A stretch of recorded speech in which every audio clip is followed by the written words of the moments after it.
Hi, Tom from bkmnutrition.com, and today I want to talk about what to do if you have a lack of motivation to go to the gym or to do your workouts or to generally stay on your diet plan and your workout plan. Because with all the will in the world, every now and again we are going to have a dip in motivation and we are going to question, is it all worth it? Is it worth doing these workouts? Is it worth eating this food? Because I'm not maybe sure if results are happening, if we're seeing results. So I want to go over, I would say, top 6 reasons that I've found with clients and with other people I've talked to about why they have a lack of motivation, and maybe some of the things you can do to correct that. So these are my top 6. There's probably millions of other reasons why people lack motivation, but this is the top 6 I would say that I see with clients, and the most common ones that come up with clients. So the first reason would be that their food isn't good in their diet. So we're talking about diet and also training, because it's not just workouts, it's not just nutrition, it's all these things together which transform your body. And what I see with a lot of people is that their nutrition plan or their eating plan or whatever they've been given by their coach, whatever they downloaded off the internet, is really, really boring. Often it will be restrictive, often it will be you must eat these foods at certain times, you must time your meals, you must have X amount of carbs, X amount of fats, etc. And after a while that can become really annoying and boring, especially if you've got like a busy social life or a busy family life or a busy work life, and you're trying to stick to a certain diet that means you have to eat a certain amount of stuff at a certain time. That sort of stuff can become quite overwhelming. Now, whether if you're looking to lose weight or you're looking to build muscle, whichever one it is, I've done both in my time. I've done diets for bodybuilding shows and I've also done off seasons for bodybuilding shows. And it might sound great, oh yeah, eat all these foods, off season to get bigger and grow more muscles. It actually, after a while, it does become quite bland if you're having to sort of plow through 100, 150 grams of rice at 3 meals a day. That sort of stuff does become very monotonous and very repetitive, and also you can struggle to eat that food. And the problem people face is that they're doing this thing day in, day out, and there's no change. So their food is really, really bland and boring. Now, the way you can change this is, well, obviously quite simple, to make your food not bland or boring. Now, when I talk about this is a massive topic, so I'm only going to go into it briefly. There's other videos that you can look at on my feed to look at this. But when I talk to clients about making their food more interesting, if it's for someone who's looking to bulk up and gain more muscle, generally what they're doing is looking as if, I must eat this much carbs, this much fats, and this much protein. But then what they do, they apply a very sort of I suppose one size fits all approach to this, where they say, well, if I've got to eat 40 grams of protein per meal, how much chicken is 40 grams? If I've got to eat 100 grams of carbs per meal, how much rice is 100 grams? And the same for like fats or whatever, how much olive oil is this? And they basically get the 3 food groups and weigh them out, mix them together, and that's my meal. Because that fits the macros they've been given or the calories they've been given. When in actual fact, you could get 40 grams of protein from some chicken and maybe some yogurt afterwards. You could get your 100 grams of carbs from some rice and then some fruit. You could get your fats from some olive oil, some avocado, some nuts, etc., etc. But people generally tend to follow this very linear, it's this much protein, carbs and fats, so it's this much chicken, this much rice, this much whatever, olive oil, whatever. And there's no sort of variation there. So try and make your food more interesting. The more interesting it is, the more colourful it is, the different textures you've got, the more you will enjoy it. And this is true as well if you're dieting, more especially true, I should say, because if you are dieting, you're going to have reduced calorie intake because you're trying to lose weight. And so if you start to sort of think, well, I must have this much chicken, rice, and this much whatever, then your meals are going to become very boring, but also very restrictive. And you're also going to be thinking, actually, I want something else, like chocolate bars or whatever. So it's really important if you're dieting or trying to lose body fat that you do think about how to make your meals more interesting. And when I'm working with clients, I just say to them, let's almost have a pick and mix of foods. Let's have a little bit of this, a little bit of this, a little bit of this. And then meals are exciting and they look forward to them. They're interesting, full of colours and full of different tastes. We add sauces if we can, if they're low calorie sauces, or we count the sauces into their calories. So number one, always make your food more interesting, and you should only ever eat foods that you like. So never eat foods that you should eat because that's what bodybuilders eat or that's what people who lose weight eat. Eat foods that you like as long as you get the calories right, and if you're bodybuilding, the macros as well. If you get those things right, then you can be very creative with what you eat, but also make sure that it's fun, make sure you enjoy your food. So that's the first point, that's the first thing. Then we talk about training. So often people will have boring, repetitive workouts.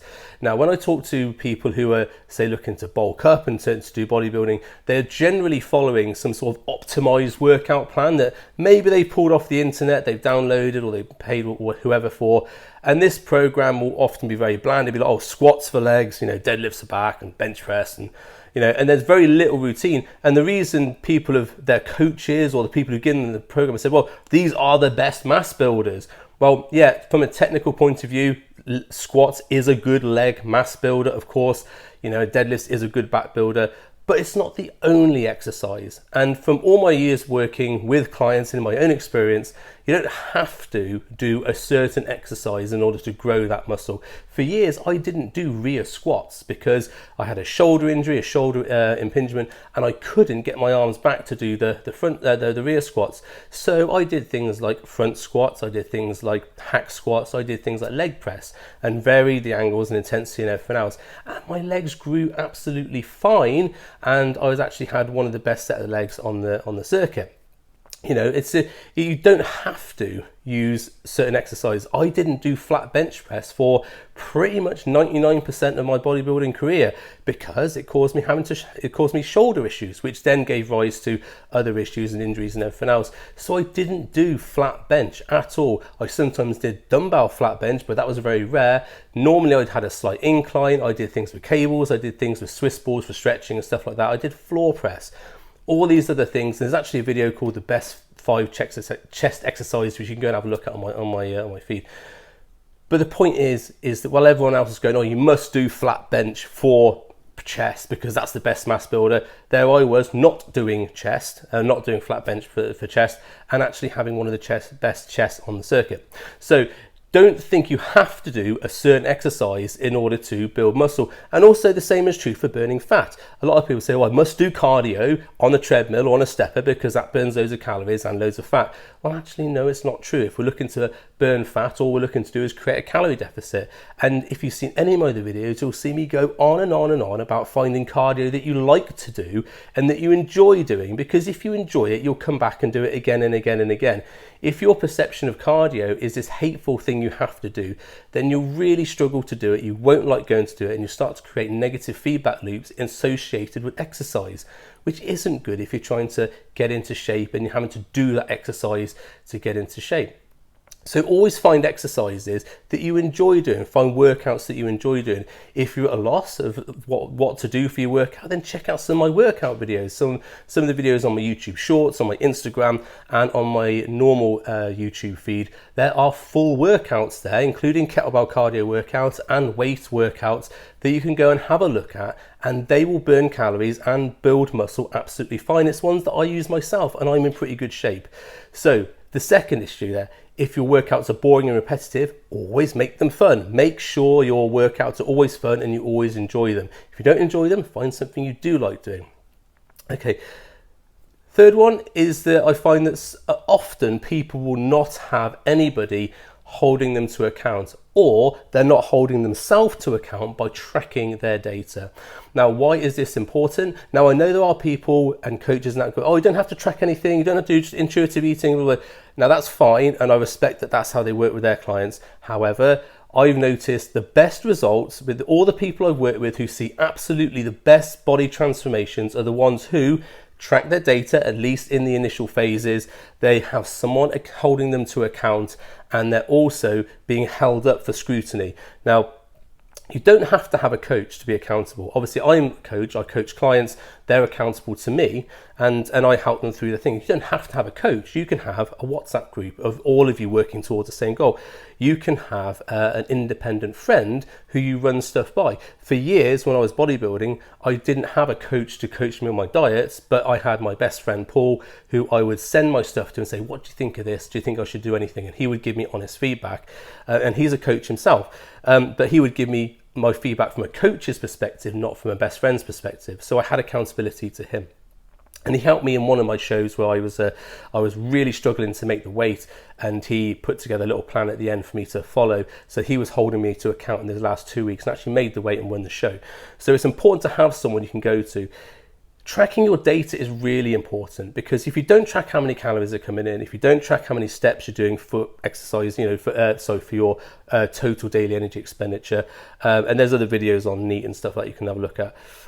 If you're not tracking your food intake, if you're not tracking your workout intake, not tracking our cardios, and you're not tracking potentially your body weight, because it's important to see where your body weight is going with certain adjustments that you make.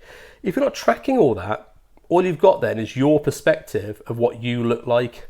And that's a very dangerous thing to do, because we're always our own worst critic. There's people who have fantastic physiques that look in the mirror and go, oh, I'm awful today. I'm having a fat day today. I don't look very good today. And you say, what? How stupid are you? Look how good you look. They don't see it. If you've got a good physique, you don't see it, because you're your own worst critic. You're always looking for the best out of yourself. And this is why you can't hold yourself to account, because you will always lie to yourself. And if you're trying to diet, you'll always have that chocolate bar, go, oh, I'll burn it off with calories, it'll be some cardio tomorrow. That never happens, or you have this thing and making excuses to why you can have it and justify it to yourself. And that's normal. That's what we do as humans, because we want to have, a happy life or whatever. But if someone's not holding to account for that, you're just going to keep doing it and not getting the results you want. So if you haven't got someone holding you to account, you might be going off the rails and becoming demotivated because of that. So if you have someone who is holding you to an account, someone who gives you accountability, which goads you into an action, as in improving or going to the gym or doing the cardio or whatever, that person will help you get the motivation, because they'll be saying, come on, it's time to go to the gym, let's go and do this, you know what you wanted to achieve, how can I help you achieve all that sort of stuff. They're someone who will push you and support you. I'm not talking about a coach who just shouts at you and says, oh, just do it because I'm the coach or whatever. They're bad coaches. They're not holding to account. They're just shouting at you because they don't know what to do. I'm talking about someone who supports you and pushes you towards the goal which they want you to achieve as well as you want to achieve. So if you haven't got one, find yourself an accountability partner, someone or accountability group, someone who is going to hold you to account and get you where you want to be. A little bit of a drink, talking a bit too much. So let's talk about number 4. So number 4 would be trying to do it all yourself. Now this is also very common. It links back into the accountability partner. A lot of people will try and lose weight themselves. A lot of people will try and sort of build their own workout plans and everything else. Now this might be because they haven't got the money for a coach, or they haven't got the time to be able to search online for the right plans or whatever. But often I'll see people coming into my gym and they're just pottering around because they don't know what to do and they don't know how to train. They're just doing little bits and this, that, the other. And there's no community around them. There's no support community which is helping them and lifting them up. Now, you can go off and go to the gym. The gym is a community atmosphere. If your gym is a bad atmosphere, and there's a lot of these commercial gyms are like that. Now I own an independent gym and there's a good atmosphere in my gym. Everyone's working together and everyone helps each other. You go into certain commercial gyms and people look down on you, or they think they're better than other people, or you get people prancing about because they're the big fish in a little pond. They're the one guy who's got biceps in the gym while everyone else is small, and they're walking around thinking they're the massivest guy in the gym. Yeah, you know what I'm talking about. That might be you. Stop doing it. And that's the sort of community you don't want. It's not supporting you. It's not getting you to the goals you want to get to.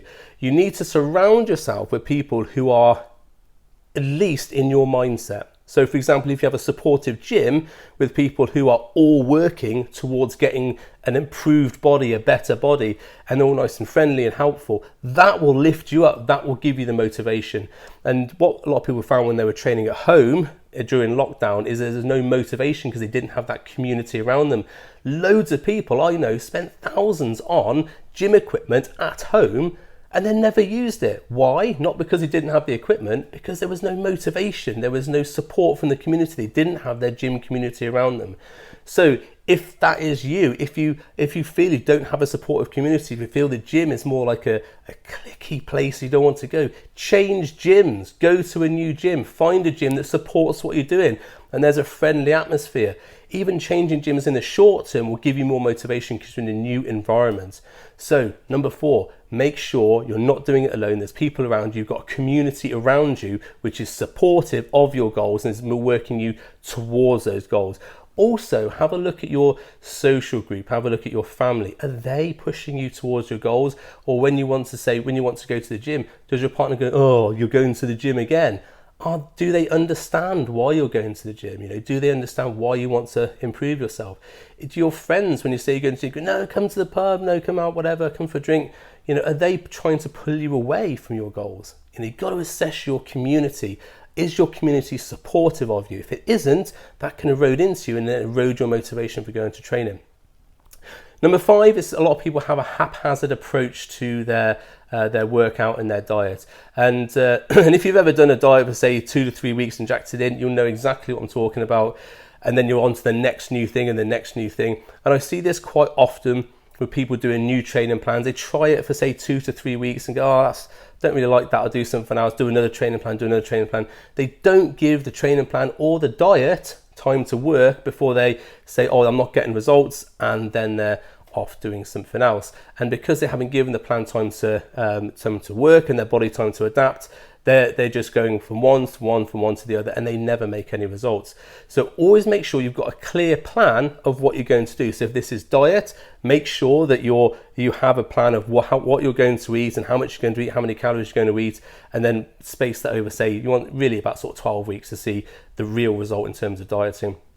But also make sure that plan is full of food you like, and back to number 1, make sure it's stuff that you can actually do and it fits into your routines. And there's some other videos on my YouTube you can watch about that. Make sure if you've got a weight training program, make sure that weight training program is geared towards a certain goal. Now, on my the coaching program I use with my clients, I have training programs that are split into 4-week blocks. So what we can do is we can do 4-week blocks of exercise geared towards one purpose, and then either we can do another one, or if they want to, they can repeat that. The idea is, as soon as it becomes something that they get bored of, we can change to another plan for 4 weeks. But we're always going in 4-week blocks, either repeating the 4-week blocks or moving on to another one. But those 4-week blocks is what you do for those 4 weeks, and you give it time to work. Because if you're starting like a volume training plan or strength training plan, your body needs time to lay down certain adaptations for that. You won't see the results really quickly. More than likely, be sore for the first couple of weeks when you're doing it, or be tired or whatever. And you need to give it time for your body to adapt to see the results. So don't always have a plan. Always have a consistent approach. You're going to do that for 4 weeks or 12 weeks. Or whatever, you're going to do that and only that, and you're not going to listen to all the other people saying, oh no, my mate is massive and he does this. Fine, I'll have a look at what your mate does after I finish my 4-week program. Or, oh, my mate lost loads of weight doing this soup diet, you should do that. Fine, I'll have a look at that once I finish my 12-week program. Don't let people outside distract you from what you're doing. If you've got a plan and you've laid down what you're going to do it. Even if it's the wrong thing to do and you find that out 4 weeks later. Because if it is the wrong thing to do, well, at least you know that doesn't work for me. You don't have to do it again. But if you only do 2 to 3 weeks, how are you going to know it's worked for you? Because you've changed it before you've had time to actually see the results. So have a consistent approach. The consistency leads to your change. If you don't have consistency, if you're moving around all over the place, you'll never change. You're just jumping from one shiny thing to the next, and you'll never make any progress. And the last thing that I see people do, and this is something that is really, really common, is that they look at their end goal, and they're always looking at their end goal. Now that's okay, because we all want to have something we're aspiring to do, but they're looking at their end goal and they're not looking at all the steps they have to do to get there. And what this can do is lead to a very blinkered approach. And this is where people fall into what I call the diet trap. All they see ahead of them is that goal they're running towards. And as they're running towards it, not thinking about the foods they're eating, not thinking about their exercise, everything else, all of a sudden they're in a position where they've dropped their calories too low, or they've overtrained, and they've fallen into what I call like an alligator pit of like despair, whatever, and they have a binge, or they come off the training, whatever, and then they're back to square one and they have to go back to the start again. So don't fall into the diet trap or the training trap. Make sure, if you're looking towards a goal and you're moving towards that goal, what are the steps you're going to take? So someone say who wants to say lose 30 kilos of body weight, which is people I work with all the time. We don't think, right, we're going to lose 30 kilos. Say, right, we're going to lose 5 kilos. And then we're going to lose the next 5 kilos. And then we're going to lose the next 5 kilos. We're always looking at those incremental steps and how we're going to achieve those incremental steps. Because as you're moving through those steps, your goals will change. So if you're, say, 30 kilos overweight and you drop 5 kilos, now you're getting to 10 kilos overweight, Well, if you've been training with weights and doing exercise and everything else, you're going to be fitter, you're going to be healthier. So we can actually change the workouts we're doing and probably change the food around. I do this quite often with clients where actually we're getting to that closer to their goal, and actually we need to increase their food, increase their carbohydrates, because they're working out more, they're exercising more, they're fitter people. But if we followed that same diet all the way through to 30 kilos, we might not even make that goal, because the goalposts have changed. The person now needs more carbohydrates and now needs more exercise to get the results. So you've got to do those little steps, and on each little step, analyze what you're changing each time. Do you need to change anything? All these things need looking at. But if you're always focused on the end goal, you'll never look at those changes and look at those things to make you get there. I suppose fast is the wrong word, but more efficiently. And the same with your training plan. If you're just starting out with your workouts and training, and you want to get to, say, 20 stone of muscle. When I started training, I was 13 stone. I was really, really small. I had some muscle from doing jiu-jitsu, but very, very small. I went to a bodybuilder's gym. It was smash bang out with massive, massive guys. And I was like, wow, look at these guys. And they were lifting crazy, crazy weights. And one of the best things that they told me, and they were all very helpful, very friendly guys there, they said, don't try and lift what I lift. Don't try and eat what I lift. You just need to eat to get to 14 stone. And once you got to 14 stone and you lifted and you got to that sort of level, then it's time to 14.5, then it's 15, whatever else. Actually, ironically, I only ended up getting to about 15 stone, but I was really, really good quality muscle at that point. And I'm 5'4", so 20 stone for me is going to be like outside of it a bit. But the important thing was they were very clear in saying, you want to be able to lift the 5 kilo weights first, and then the 6 kilos, then the 7 kilos. If you just go straight in and trying to eat and lift and use the supplements that these guys who are massive, who've been doing it for years are doing, you're going to come unstuck, because it's too much for your body to handle. You're going to get injured, you're going to get yourself into, say, health complications. So just bear that in mind. If you're looking to put on like 3 or 4 stone of muscle, you have to think about getting half a stone of muscle on first, and then another half a stone, then another half a stone, and do the things that need to get you to that level before you then move on to the next level. I've got workouts in my coaching program which are advanced bodybuilding workouts that I do and I give to my advanced clients to do. And I've also got very basic full body workouts which I could still do and make a really good go of, because they are taxing and you would lift to the weights you want to do. But a beginner would be better off doing those workouts because they're very basic movements. They start to build basic mass and compound work inside the body, and they would teach you how to lift properly. If that person who's coming a beginner went on to one of my advanced bodybuilding workouts, they would very quickly get injured because they're not used to handling the sort of stress and the output that I put into those programs. So you've got to think about where you are, where you want to be, and the steps you want to go to get there. That's really important. And I've got a maxim for that, which is incredible acts start with small actions. Always bear that in mind. So those are the 6 most common things that I see people getting wrong. And maybe if that's touched a spot with you, maybe you want to have a think about those things. Maybe you want to drop some stuff in the comments. If you need some help, if you've got a specific thing you want help with, feel free to drop me a comment. I'll reply to that. I'm always replying to my comments on YouTube. Hope that's helped. Hope that's given you some food for thought, as it were. And if you enjoyed this video, why don't you go and like it and get my stats up. And if you want to see more of my ramblings, why don't you hit the subscribe button, and then you'll be notified as soon as I post some more of my stuff. That's it from me today. Thanks for listening. Appreciate your time. See you later.